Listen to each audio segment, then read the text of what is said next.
And आज हम क्या कर रहे हैं, देखो electric field due to a dipole on the perpendicular bisector of the dipole.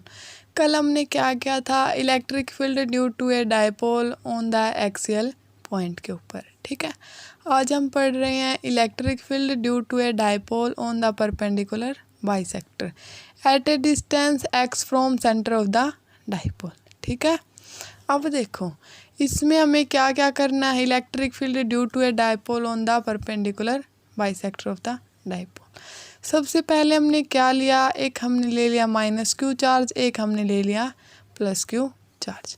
ठीक है, फिर हमने इन जो चार्ज था इनको क्या किया, दोनों को ज्वाइन किया। ठीक है, उसके बाद हमने क्या निकालना है, हमें electric field due to a dipole on the perpendicular bisector.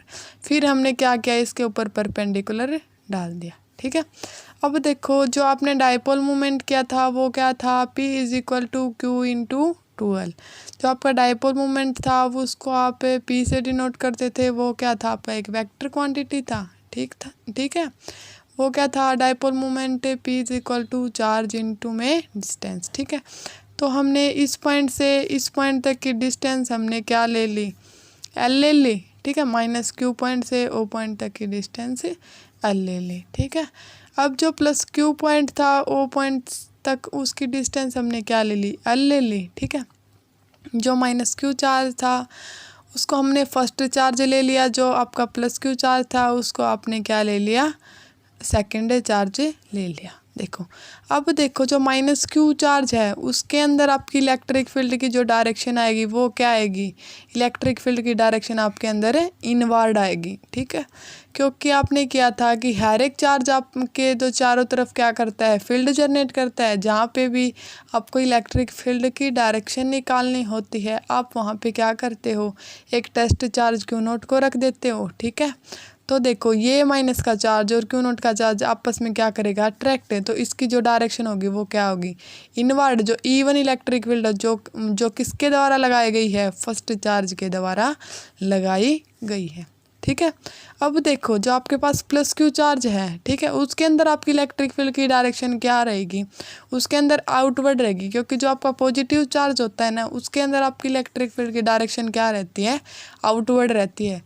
ठीक है, देखो वही तरीका है इसमें भी, जो इलेक्ट्रिक फील्ड की डायरेक्शन निकालने का, हर एक चार्ज अपने चारों तरफ क्या करता है, फील्ड जनरेट करता है। तो +q चार्ज है वो भी क्या करेगा, अपने चारों तरफ फील्ड जनरेट करेगा। जहाँ पे भी आपको इलेक्ट्रिक फील्ड की डायरेक्शन निकालनी होती है आप वहाँ पे क्या करते हो, एक टेस्ट चार्ज को रख देते हो। तो ये भी +q चार्ज और वो क्या होगा, टेस्ट चार्ज क्या होता है आपका, ऑलवेज पॉजिटिव होता है। ठीक है, तो पॉजिटिव चार्ज आपस में क्या करेंगे, रिपेल करेंगे, तो इसकी डायरेक्शन क्या हो जाएगी, आउटवर्ड। ठीक है, अब आपको नेट इलेक्ट्रिक फील्ड निकालनी है। जो E1 और E2 के बीच में जो आपकी इलेक्ट्रिक फील्ड होगी वो क्या होगी, आपकी नेट इलेक्ट्रिक फील्ड। ठीक है, अब देखो आपने ये वाला चार्ज क्या, ये वाला जो आपने एंगल था वो क्या ले लिया आपने, चार्ज था आपका -q, ये वाला एंगल आपने ले लिया थीटा, तो आपका ये वाला एंगल क्या हो जाएगा, थीटा। उसी तरह आपने ये वाला एंगल थीटा ले लिया तो आपका ये वाला एंगल क्या हो जाएगा, थीटा हो जाएगा। ठीक है, अब देखो at a distance x from the centre of the dipole, यहाँ पे आपने क्या ले ली, डिस्टेंस x ले ली। ठीक है, अब आपको क्या निकालनी है, इलेक्ट्रिक फील्ड निकालनी है, electric field due to a dipole on the perpendicular bisector of the dipole. ठीक है, अब देखो आप इलेक्ट्रिक फील्ड निकालोगे, एक तो ये इलेक्ट्रिक फील्ड निकालोगे E1 के ऊपर, जो एक आप निकालोगे इलेक्ट्रिक फील्ड E2 के ऊपर। ठीक है, जो आप E1 के ऊपर इलेक्ट्रिक फील्ड निकालोगे जो फर्स्ट चार्ज के ऊपर, वो क्या आएगी आपके पास, k इंटू में चार्ज अपॉन में डिस्टेंस का स्क्वायर। ठीक है, यहाँ से यहाँ तक की डिस्टेंस हमने ले ली L है। ठीक है, तो k into charge upon distance का स्क्वायर, चार्ज ये माइनस का q है, ये प्लस का q हो जाएगा, क्योंकि यहाँ पे जो आप चार्ज लिखते हो वो कैसे लिखते हो, उसका पहले इसका मैग्नीट्यूड करके बाद में आप यहाँ पे लिखते हो। ठीक है, तो E1 का जो चार्ज आएगा, इलेक्ट्रिक फील्ड आएगी, वो चार्ज आएगा आपके पास q, जो आपकी इलेक्ट्रिक फील्ड आएगी वो क्या आएगी, KQ/R²। ठीक है, अब देखो आपकी जो स्टेटमेंट है वो क्या, electric field due to a dipole on the perpendicular bisector, आप ये वाला टॉपिक कर रहे हो। ठीक है, at a distance x from centre of the dipole, तो इसमें R का तो कोई जिक्र ही नहीं है, और आपके पास जो इलेक्ट्रिक फील्ड निकली है वो किस में निकली है, R से निकली है। ठीक है, अब according to the right angle triangle से आप क्या निकाल लोगे, R² = x² + L²। ठीक है, यहाँ से आप किसकी वैल्यू निकालोगे, आर की वैल्यू निकालोगे, वो आपके पास क्या आ जाएगी, under the root X square plus L square. ठीक है, आप यहाँ पे क्या करोगे, यहाँ से आर स्क्वायर की वैल्यू पुट कर दोगे, K Q upon X square plus L square. आप उसी तरह क्या करोगे, आप E2 इलेक्ट्रिक फील्ड निकालोगे। E2 इलेक्ट्रिक फील्ड भी आपके जो है E1 है, E2 है, E2 भी क्या आपके पास क्या आ जाएगा, के Q upon X square plus L square. ठीक है, तो आपके पास क्या आ गया, आपके पास E1 आ गया इक्वल टू E2 आ गया।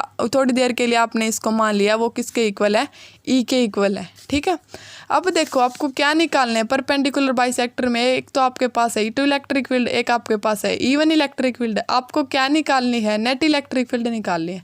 ठीक है, आप कैसे निकालोगे, देखो आपको क्या निकालना है, एक आपके पास E1 हो गई, एक आपके पास है E2 हो गई। ठीक है, यहाँ पे आपके पास क्या आ गई, जो आपकी नेट इलेक्ट्रिक फील्ड, यहाँ पे आपका एंगल क्या था, थीटा था, तो यहाँ पे भी आपने क्या ले लिया, एंगल थीटा ले लिया।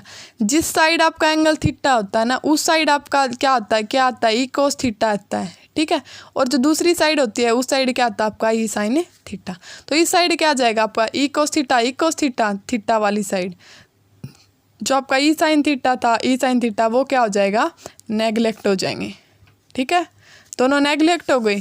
अब देखो आपके पास जो नेट इलेक्ट्रिक फील्ड आई वो यहाँ से क्या निकली, ई कोस थीटा आपके पास क्या आ गया, 2E कोस थीटा।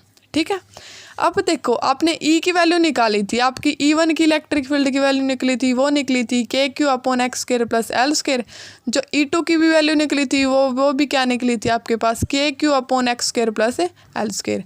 आपने क्या ले लिया, E1 और E2 की जो आपकी इलेक्ट्रिक फील्ड की वैल्यू निकली थी वो क्या निकली थी, दोनों की इक्वल निकली थी, उसको आपने E के इक्वल पुट कर दिया। ठीक है, अब आप यहाँ पे क्या करोगे, 2E कोस थीटा। ठीक है, 2 इंटू में E की वैल्यू पुट करोगे, K Q upon X square plus L square इन वाली इक्वेशन से।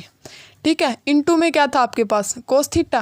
ठीक है, अब आपको पता है कि आपका कोस थीटा क्या होता है, बेस अपॉन हाइपोटेन्यूज। ठीक है, इस वाली ट्रायंगल से आप क्या करोगे, कोस थीटा की वैल्यू निकालोगे। ठीक है, बेस अपॉन हाइपोटेन्यूज यहाँ से क्या आ जाएगा, एल अपॉन आर। ठीक है, अब देखो जो ई नेट था वो क्या था आपके पास, 2E कोस थीटा था।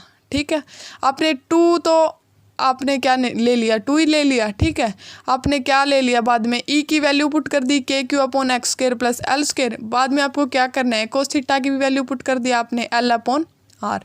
ठीक है, अब देखो आर की वैल्यू क्या निकली आपकी, राइट एंगल ट्रायंगल से आर स्क्वायर की वैल्यू क्या निकली थी आपकी, x square plus L square. आप यहाँ से आर की वैल्यू निकालोगे तो क्या आ जाएगी, under the root X square plus L square. ठीक है, अब देखो यहाँ से आपका क्या है, ई नेट है 2K Q upon X square plus L square into में एल अपॉन आर। ठीक है, कोस थीटा आपका क्या निकला है, एल अपॉन आर। ठीक है, 2K Q upon X square plus L square. ठीक है, एल आर की आप वैल्यू पुट करोगे, आर की वैल्यू यहाँ से पुट करोगे, under the root X square plus L square. ठीक है, under the root X square plus L square आपका यहाँ से क्या आ जाएगा, E perpendicular is equal to 2K Q into L upon X square plus L square. ठीक है, इसकी पावर क्या आ जाएगी, 3/2 हो जाएगी। ठीक है, इन दोनों को आप ऐड करोगे तो इनकी पावर क्या आ जाएगी आपके पास, 3/2 हो जाएगी। ठीक है, अब आपका जो डायपोल मोमेंट था वो क्या था, चार्ज इंटू में डिस्टेंस। ठीक है, तो आप इसको किसकी फॉर्म में लिख लोगे, डायपोल मोमेंट की, के क्यू आपने लिख लिया। ठीक है, 2 आप अंदर लेके चले गए, इस यहाँ पे आपने 2 को लिख लिया, 2L हो गया।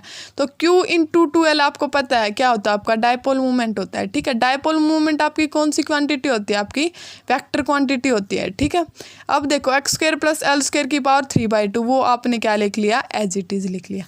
ठीक है, आपको पता है Q इंटू 2L क्या आपका डायपोल मोमेंट। आपने बाद में क्या क्या, E perpendicular is equal to K P, Q into 2L की जगह आपने क्या पुट कर दिया, P पुट कर दिया, क्योंकि P क्या था आपका डायपोल मोमेंट।